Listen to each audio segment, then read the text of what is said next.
Hello, this is Heavy Thrash Head of Nasty Metal Productions channel at YouTube. Oh look, where am I?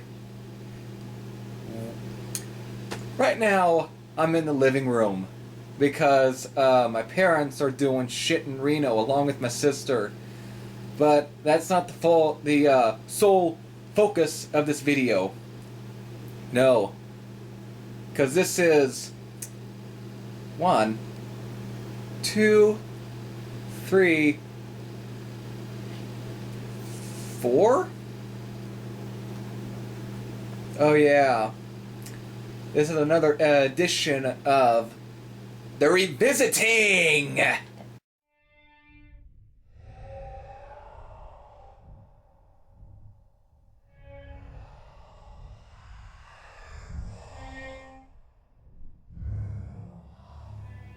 Hello. Back. Yeah. Well, okay, let's see what album I revisited. Well, I thought about revisiting Rush's Test for Echo, but which I did listen to, but already CKN is going to be still doing his Rush reviews, so he hasn't gotten to that album yet, but I'm going to let him do all the talking for that, even though it's not a bad album. It's not bad, but I decided to take on another album. One that some of you would be thinking, why are you revisiting this? You should have heard this album before. You're correct. I should have. It's fucking Black Sabbath. But out of all some of the other albums, there might be a revisiting episode, maybe out of Technical Ecstasy, maybe even Sabotage. But I've already heard that album at least a few times. Maybe Never Say Die could be one. But really, I've never given this album the due that it needs and that it needed. So I finally have right here next to me. This is my dad's copy of the record. And it's definitely an original press, even though it's kind of beat. But this is indeed an original press, and I could have done this on Tuesday, or at this time, if I did it, it probably would have been recorded on Monday, which would be kind of bullshit, but probably doing on Tuesday, because next week, Tuesday's the 21st, would mark kind of almost a little bit of an anniversary, because of it was released on July 21st, 1971. But well, I just decided to just give it a listen again, and indeed on vinyl, put on the turntable and just let it rip. Now,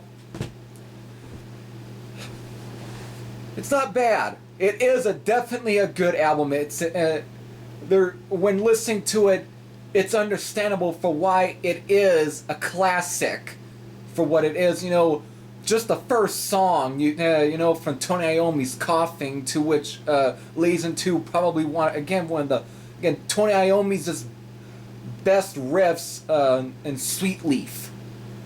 You know, some of that song is actually pretty good. I really do enjoy that. Then you get, "After Forever," which is definitely pretty good as well. Got some cool riffs, and you have "Children of the Grave," which is such a monstrous song, and it's also probably one of the most known songs off of Master of Reality. It's like a recognizable song. You can't. You either think, when you think of Black Sabbath, you either think of the song Black Sabbath, you either think of Paranoid or fucking War Pigs, but you also think of Children of the Grave. And so yeah, and that's pretty much all aside too, besides, a little bit of that intro, embryo, whatever it's, pronounced. Then you get to that, and starting with Orchid, I think was Orchid, which is another instrumental which leads into the song Lord of this World. Yes. But which is another good song, definitely. And then you have Solitude, another good song, another good one. Almost kind of like the ballad. It's not technically like Planet Caravan, but it would be, but it's not a whole lot of effects, but it's definitely a kind of a, not mellow, but it's definitely got a darkness to it. But then you get also the last song, which is Into the Void, which is, again, a classic track as well. Many bands have covered it, one of them also being Exhorter, which would, that cover would appear on The Law.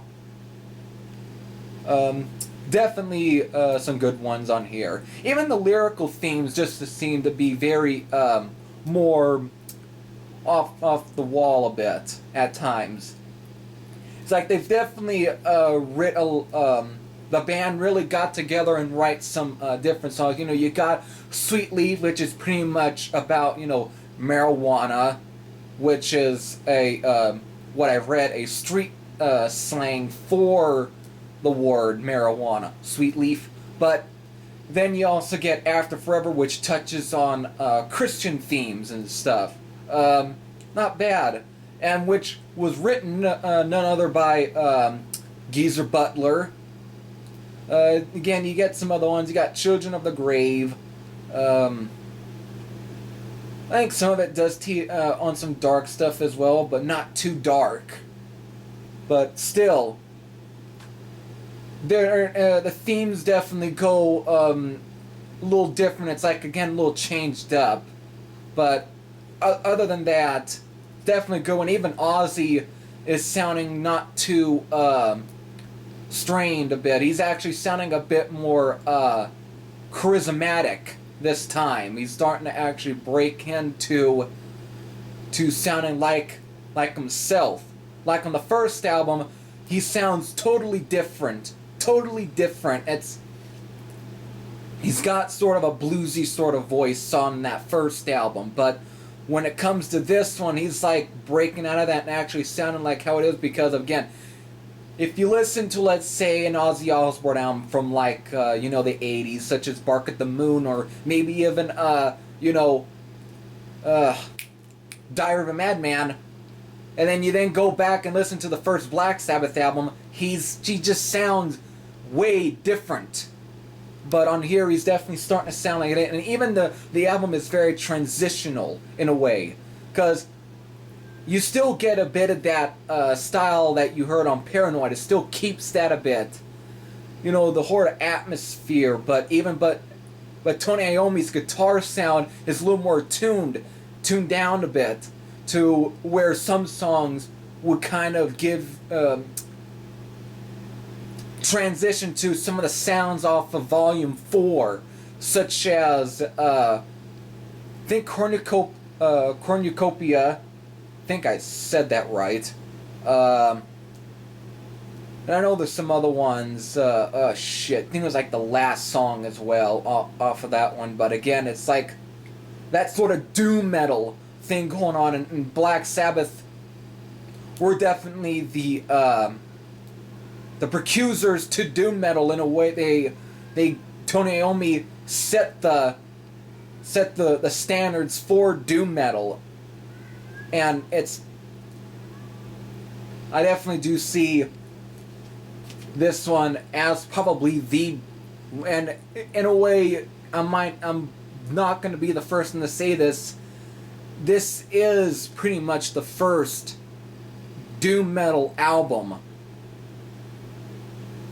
It has that sort of, like, again, the guitar sound, the tone, the riffs as well, especially on songs such as Into the Void, maybe even some After Forever, but maybe even Sweet Leaf, But even though Sweet Leaf just sounds like classic Black Sabbath anyway, it sounds like that it ain't too far off of Paranoid. To me, though, I'll probably would say that this album is actually better than Paranoid. I don't know, because it doesn't have so many overplayed songs. Wait a minute. Children of a Grave might be, but for some reason, it's a song that holds up. I think what also kind of bugged me about Paranoid so much is that, again, games such as Guitar Hero or fucking Rock Band really overplayed the song Paranoid. Hell, even the song Iron Man gets fucking overplayed every time an Iron Man movie comes out.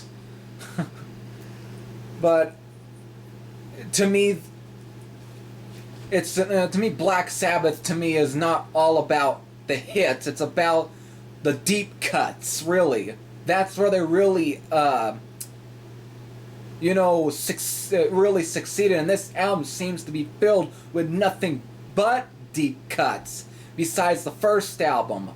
Even though bands have definitely overplayed this as well, but the media, along with, the radio and TV, all that shit, have not overplayed this album to where I feel like that I don't want to play this album as much. Hell, I don't even half the time I don't feel like playing the first Black Sabbath album as well, but that's probably real blasphemy, but that's just me.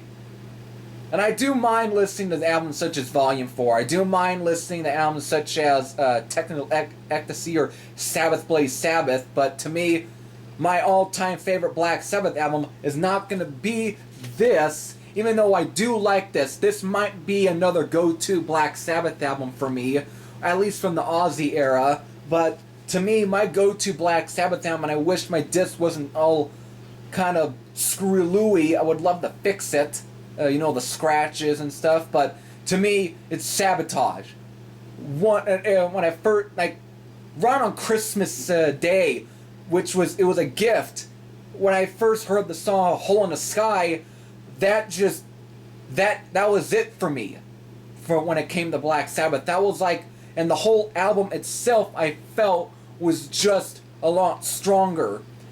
And to me, and I guess it also has to do with the nostalgia fact, but for some reason, still, when I listen to it, it just grabs me. But this video is not about Sabotage. This is about Master of Reality. This fucking son of a bitch right here. It's a great album. Great album, I like it. This, again, probably another go-to Black Sabbath album for me. Along with maybe Volume 4. And maybe some from the Dio era, such as maybe Heaven and Hell and Mob fucking Rules. To me, Black Sabbath has always had, there's like many different albums of many different eras, that to me would be go-to. And it just adds to like several Black Sabbath albums that I like. While Black Sabbath are not my favorite band, I do like Black Sabbath. I do like them. It's just, to me, one of my favorite mainstream metal bands will be Judas Priest. Definitely maybe not Iron Maiden right here, but I still like listening to Killers, but not as much anymore. I don't go back to it, but still I don't mind wearing it because of its an influence in a way. But still, if I have to pick a favorite song off of here, it probably would be Sweet Leaf. That song, just like on top of my head, it's Sweet Leaf. Even though I like Children of the Grave, I like a little bit After Forever, which is also a good song. I like Into the Void, but for me, it's fucking Sweet Leaf. Man, that first song, when it just comes on, you hear the Tony Iommi's riffs, and even the fucking charismatic voice of Ozzy Osbourne. It's like one of the best songs off of this album. And hell, I would say it's one of my favorite Black Sabbath songs. It's just a great song, really. It's just Great fucking song. I have no problem listening to Black Sabbath's Master of Reality, but when that song comes on, I'm like, shit. But, however, I did definitely listen to this on vinyl. I did. I did spin this. I did have a burned copy, which was from a my brother's copy of the remaster. I don't know. For some reason, when I did listen to that remaster, I don't know if it was the burned copy or something, but for some reason, Into the Void would kind of mess up a bit.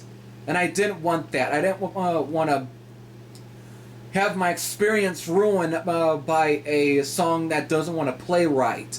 So I went to just play the vinyl, played fucking fine, and again, the only thing that probably bugged me was a lot of the vinyl sound, because honestly, I think my dad played the shit out of this record when it came out on July 21st. Who knows if he bought it on that day, but still, a lot of vinyl noise, but again, just adds to the atmosphere of this very dark record.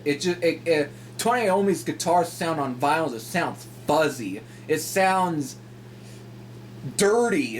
Or dirgy, or says fucking something. And it just, like, again, on vinyl, the experience of listening to a Black Sabbath album just enhances more. It gives it a much more dirtier, more raw sound than it ever did on CD, even though it does sound good on CD. But on vinyl, it just sounds fucking raw. It sounds, and especially when it's played to shit, it sounds raw. It's an experience like none other, and for an album like Master of Reality, it just works. It fucking works. So, I think I've gone at least pretty much quite a bit on, I guess this album, even though I talked about others, but to me, what else can I say about Master of Reality that you have not heard? This is just, again, my opinion on it, and I might end up repeating other people's words on this album, but still, it's a great Black Sabbath album. Don't think it's bad. It's a great one, and definitely one I might come back to from time to time when I'm in the mood for Aussie-era Black Sabbath. So, that pretty much does it. And since you're in the living room with me, I'm still going to end my video like always. This is Heavy Thrash Head saying, I'm out!